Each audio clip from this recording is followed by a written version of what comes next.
BJP की सरकार बनेगी और रोहतक से मुनीश ग्रोवर बनेगा। मनीष ग्रोवर 19 मारे थे कुछ वोटों से, लेकिन उस दिन से आज तक सुबह 7 बजे निकलते हैं घर से, दोपहर को 12 बजे आते हैं। लोगों को चवन्नी मिलती थी, खट्टर सरकार ने 100 के 100 दिए हैं कि उन्होंने 10 लाख का फॉर्म भरा है और 10 लाख मिले हैं। जहाँ को बोलने की सेंस नहीं है, उसने एक दो शब्द गलत कह दिए पंजाबी समुदायों के बारे में भी, खट्टर के बारे में कि भाई खट्टर पट्टर कुछ नहीं है। हम तो पूरी इज्जत मान से उनको हुड्डा साहब करके बुलाते हैं। हम तो ये तो उनकी गलत सोच है जो दूसरों को गलत बोलना। जैसे हमारा चीन है, पाकिस्तान है, आज मोदी चला जाए ना, ये दोनों हमारे ऊपर हमला कर सकते हैं।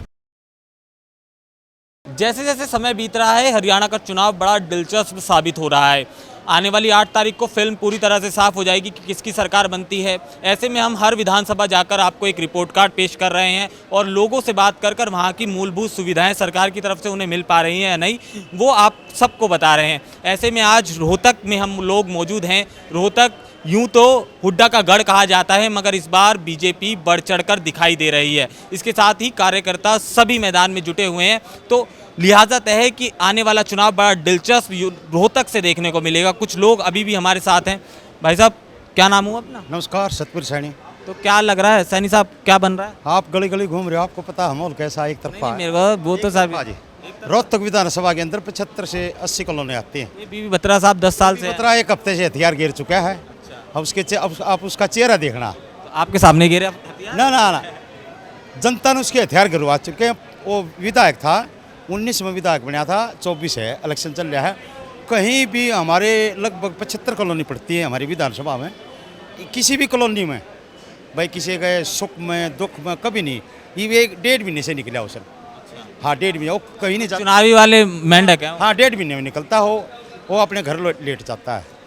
उसको तो शायद हमारी जो 75 कॉलोनी 80 कॉलोनी आती है पूरी विधानसभा रोहतक में, कॉलोनी का नाम का भी नहीं पता होगा। ग्रोवर साहब कैसे चल रहे ग्रोवर साहब हर गली में जाते हैं जी। सुबह 7 बजे निकलते हैं, सच्चाई जी। सुबह 7 बजे निकलते हैं।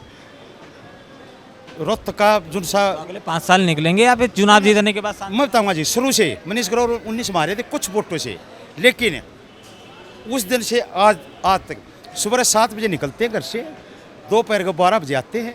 दोपहर 12 बजे अपने नहाना धोना खाना करके अपने बच्चे से मिलकर फिर निकल जाती है। रात को 10 बजे पूरे 5 साल का ये रूटीन रहेगा, पूरे 5 साल का। हर बीबी बतरा दो जी AC में लौटता है, ये 1.5 महीने से निकलता है। और वो तो उसको तो एक ही सारा मान रहा है ना, तो उसकी तो 5000 पर्ची भी कौन है पूरी भी। क्या लग रहा है चुनावों का? चुनाव का भाई बीजेपी की सरकार बनेगी और रोहतक से मुनीश ग्रोवर बनेगा। अरे तो हुड्डा का गढ़ है। नहीं, हुड्डा का गढ़ नहीं है, लेकिन लड़ने वाला तो बीबी बत्रा है और लड़वाने वाला हुड्डा है। अब लोग यूँ है, बीबी बत्रा को जो वोट देने जा रहे हैं ना, मैं थोड़े ना वोट दे नहीं, वो जो है ना ये सोचते हैं कि भाई जो है ना ये इसको देने से हुड्डा को वोट मिलेंगे, और हुड्डा को बोलने की सेंस नहीं है। उसने एक दो शब्द गलत कह दिए पंजाबी समुदायों के बारे में भी, खट्टर के बारे में कि भाई खट्टर पट्टर कुछ नहीं है। पंजाबी समुदाय भी जहाँ से आया वहीं जाएगा। ये सारे खट्टर पे कूद रहे हैं। उमर ज़्यादा हो गई, निकल जाता। भाषा जो है ना एक राजनीतिक आदमी को नहीं बोलनी चाहिए, जो कि हुड्डा को और बीबी बत्रा को ये बहुत नुकसान पहुंचा रहा है। इस समुदाय को चोट पहुंची है, दलितों को चोट पहुंची है, इसी तरह दलितों के, इसी तरह से सैनिकों के। और आरक्षण जो हुआ था जिसमें आग लगी थी सारे रोहतक में, रोहतक कांड। हाँ जी, रोहतक कांड, उसका जो है ना यहाँ रोहतक पे बहुत ज़्यादा प्रभाव है। पंजाबी समुदाय पे, सैनिक समाज पे, OBC पे, उन पे बड़ा असर है, क्योंकि उसमें इस तरह से जुल्म किया था कि सैनियों की दुकानें फूंक दी, पंजाबियों की फूंक दी किसी के बीच में, और इस समुदाय की आई, हुड्डा समुदाय की, उसकी दुकान छोड़ दी। उससे इतना आक्रोश है कि लोग जो है ना दिल से हिट किए हुए हैं। और बत्रा को जो थोड़े बहुत उसके चाहते भी थे पंजाबी, वो भी यूँ कह रहे हैं कि अरे वोट तो हम बत्रा को दे दे, बीबी बत्रा को, लेकिन ये जानी तो हुड्डा को है।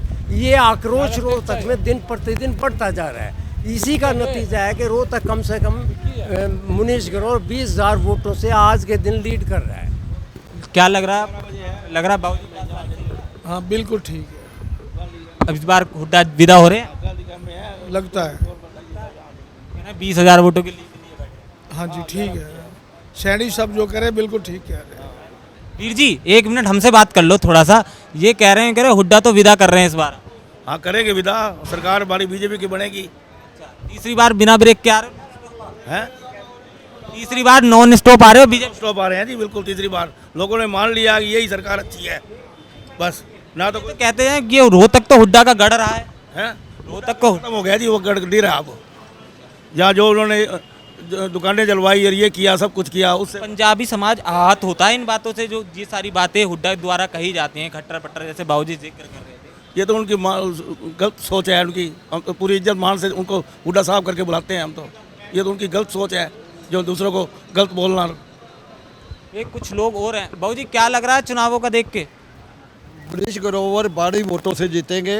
36 बरादरी लेकर चल रहे हैं। रोहतक में आग लगी थी, लोगों को चवन्नी मिलती थी। खट्टर सरकार ने 100 के 100 दिए हैं कि उन्होंने 10 लाख का फार्म भरा है और 10 लाख मिले हैं। तो इतनी अच्छी सरकार चली है, सबको मिलकर चल। अब मोदी सरकार ने कल क्या किया है, बुढ़ापा के रेलवे क्या चल रहा है बंद कर दिया था। अब कल से 40% जेंट्स माफ, लेडीज के लिए 50-50, जैसे बसों में 50 है ना, उसमें 50 है। ये अपना बीबी बत्रा है, बीबी बत्रा कहता है मेरी, हर आदमी को कहता है मेरी चलती नहीं है। 5 साल MLA रहा मनीष ग्रोवर ने, फिर भी हटने के बाद भी लोगों की बात सुनते रहे, लोगों को काम करते रहे। किला रोड पे पुल बना दिया, सब्जी मंडी का पुल बनाया, सब्जी मंडी। अब यहाँ से जाने से 10 मिनट लगते हैं हिसार रोड पहुँचने में, पहले 1 घंटा लगता था।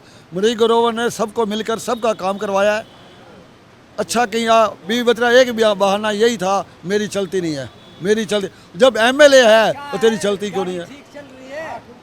तो मोदी सरकार अच्छी है। इधर से हमारा चीन है, पाकिस्तान है। आज मोदी चला जाए ना, ये दोनों हमारे ऊपर हमला कर सकते हैं। इनके लिए ये रोक रखा है इन्होंने। मोदी से डरता है, बाहर के मुल्क में जाता है, मोदी से सारे पाँव पड़ते हैं, उसके पाँव पड़ते हैं। क्यों पड़ते हैं? भाई मोदी कोई चीज़ है। मनमोहन सिंह भी दे हैं, वो बहुत अच्छा, वो अच्छे आदमी थे, वैसे शरीफ आदमी थे मनमोहन सिंह के लिए सरकार। भाई साहब रोहतक में क्या बन रहा है, किसकी सरकार बनवा रहे हो? बीजेपी की बन रही है, और किसकी बन रही है? बीजेपी की बन रही है, तो हुड्डा राज खत्म होने वाला है? हुड्डा तो पहले ही खत्म था। पहले खत्म था, और 10 साल से विधायक बीबी बत्रा जो बैठा रखी है। के वो खाम खाई वो है, बापा अच्छा लोग का बुद्धि खराब होगी, जाता बैठा दिया। ये भाई साहब ये बताओ, हाँ आम आदमी पार्टी के कैंडिडेट भी हुड्डा समुदाय से आते हैं, वो कितना इफेक्ट डालेंगे? वो अपने हुड्डा साहब है, हाँ पार्टी वाले, कोई खास नहीं जी, कोई खास नहीं है, सच्चाई है ये। वो तो उसको ही पता हमारा साथी हो। रिक्शा विक्शा तो दुनिया भर की चला रहे हो। भाई इतना तो प्रचार तो करना ही पड़ेगा। हमारा साथी है वो भी, हाँ पड़ोसी भी है और साथी भी है, अच्छा है, लड़का अच्छा है, लेकिन मौल नहीं है जी, सच्चाई है, उसको ही पता है। ये तो 2-4 बात आप तो बोल दो, आप शांत बैठो। इतनी बात में क्या लग रहा है रोहतक में?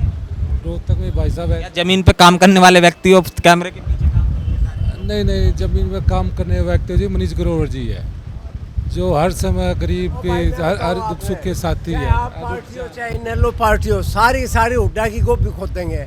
इसमें सारा नुकसान उसी को है। अच्छा एक बात मुझे वैसे आप ये समझा दो, एक समय था क्षेत्रीय दलों का बड़ा प्रभाव हरियाणा पे हुआ करता था, आज वो एकदम खत्म हो गया। आज के दिन इस वक्त रोहतक में तो है नहीं, कि कहीं भी नहीं दिखता वो, तो वो इसका कारण क्या है?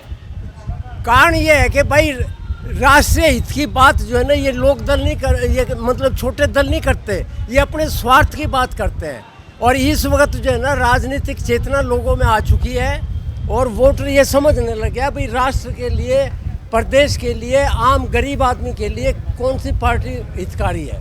बीजेपी पार्टी राष्ट्रीय का भला चाहती है और हिंदुत्व का भला चाहती है और गरीब आदमी का उत्थान करना चाहते हैं। ये आखिरी छोर पे बैठे हुए आदमी के पास पहुंच के उसकी मदद करना चाहते हैं। ये इनकी नेचर रही है, और यही कारण है कि बीजेपी लोकसभा का जो था ना, उस वक्त इन कांग्रेस वालों ने झूठ इतनी बोली, सारी की सारी वो झूठ का पुलंदा इनका खुल चुका है। और अब इसके अंदर विधानसभा के अंदर लोकसभा के इस इलेक्शन में दिन रात का फर्क है। अब ये उल्टा सिस्टम हो गया है।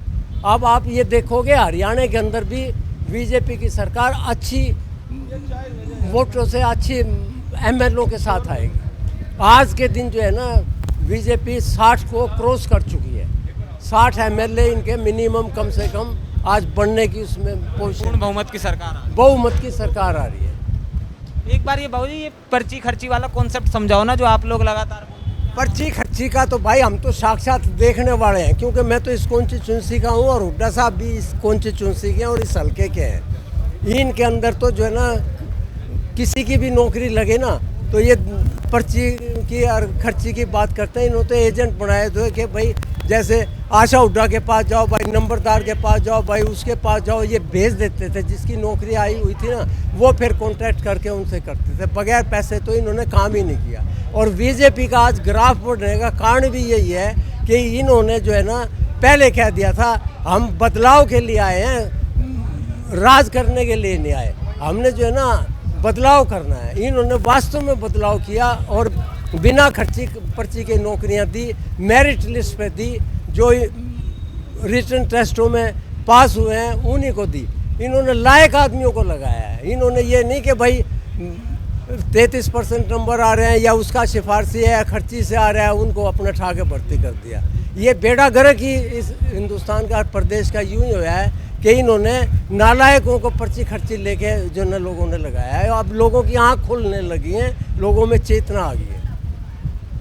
मैं तो यही कहूँगा कि परमात्मा इस बीजेपी के नेताओं की उम्र दराज करे और परमात्मा इनको जो है ना खूब यही ताकत बनाए रखे। ये गरीब के बारे में सोचते रहे, जनता के बारे में सोचते रहे, देश हित के बारे में सोचते रहे। एक यही पार्टी है जो कांग्रेस 7 जन्म भी आ जाती ना, जब भी 370 धारा ख़त्म नहीं कर सकती थी और 3 तलाक को ख़त्म नहीं कर सकती थी, चाहे ये कितने 100 बार भी बन लेते। और अयोध्या मंदिर नहीं बन सकता था। ये तो राष्ट्रीय लेवल पे काम किए। और यहाँ हरियाणा में चाहे गरीब आदमी का हैप्पी कार्ड हो, 1000 किलोमीटर की रोडवेज की यात्रा फ्री है, आयुष्मान कार्ड हो जो भी है, और गरीब आदमियों का जिसकी 1,80,000 से कम इनकम है उनको अनाज फ्री, चीनी फ्री और तेल फ्री, सारी सुविधाएं दे रहे हैं। और कोरोना काल के अंदर तो इन्होंने कमाल ही करके दे दिया। सारा विश्व इनके गीत गाने लगा। 90 कंट्रियों में इन्होंने अपनी दवाइयाँ भेजी है कोरोना काल के अंदर। जो कांग्रेस के टाइम में पहले कभी कांग्रेसी जब विदेश में जाते थे तो लोग यूँ कहा करते आगे मांगने के लिए, और अब मोदी के काल में ऐसा हुआ कि सारा विश्व इसकी बनता है। एक छोटी सी और बात बता दो, आपने रोहतक को बड़े करीब से जानते हो और हरियाणा में आपने एक अरसा दिया है। बताते थे हुड्डा ग्राफ, जब हुड्डा की सरकार थी तो क्राइम का ग्राफ बड़ा ऊपर हुआ करता था, तो उस समय क्या सिचुएशन हुआ करती थी? आपने तो अपनी उस वक्त कंडेला के अंदर हुआ, दलितों के लिए मिर्जपुर के अंदर हुआ, गुआने के अंदर हुआ, जो दलित आदमियों को जो है ना कुचला गया, मारा गया। सपोर्ट जो है ना राजनीतिक सपोर्ट या सरकार की सपोर्ट जो नॉन दलित आदमी थे उनको मिलती रही। मैं समुदाय का नाम नहीं लेना चाहता यहाँ, लेकिन जनता सब कुछ समझती है। और आज भी अब भी वो गलत शब्द बोलता है पंजाबियों के बारे में भी, भाई क्या खट्टर पट्टर है। देखो एक खट्टर पट्टर ने बहुत अच्छे काम किए हैं। कई लोग पूछते हैं भाई फिर खट्टर ने अच्छे काम किए तो खट्टर को हटा क्यों दिया? और खट्टर साहब का तो प्रमोशन किया है, उसको राष्ट्र को ज़रूरत थी उसकी, उसका प्रमोशन करके देश हित के अंदर जो है ना ऊपर भेज दिया। और यहाँ एक बेचारे ओबीसी आदमी को जो मेहनती आदमी था, किसान का बेटा था, उसको चांस दिया है। और उसने आते ही करिश्मा दिखा दिया कि भाई एक उसको 56 दिन काम करने का मौका मिला। बाकी तो आचार संहिता के अंदर चला गया। उस 56 दिन में भी 120-25 काम उसने किए हैं। और उसी का प्रभाव है जो ये एकदम जो है ना लोकसभा और विधानसभा के ग्राफ के अंदर फर्क पड़ा है। अब विधानसभा में कोई दुनिया की ताकत नहीं रोक सकती बीजेपी को आने के लिए। मेरी शुभकामनाएं हैं आपके साथ। ये रोहतक में हम इस समय मौजूद थे। रोहतक में जो अब तक 10 साल से सत्ता में काबिज थी कांग्रेस, इस बार बीजेपी ने इसको उठाने के लिए मास्टर प्लान तैयार कर दिया है। खैर ये तो आने वाली 8 तारीख तय करेगी कि किसकी सरकार बनती है, मगर हाँ मौजूदा हालातों में बीजेपी भी एक मजबूत स्थिति में दिखाई दे रही है। कैमरामैन फिरदौस के साथ केशव पांचाल, रोहतक।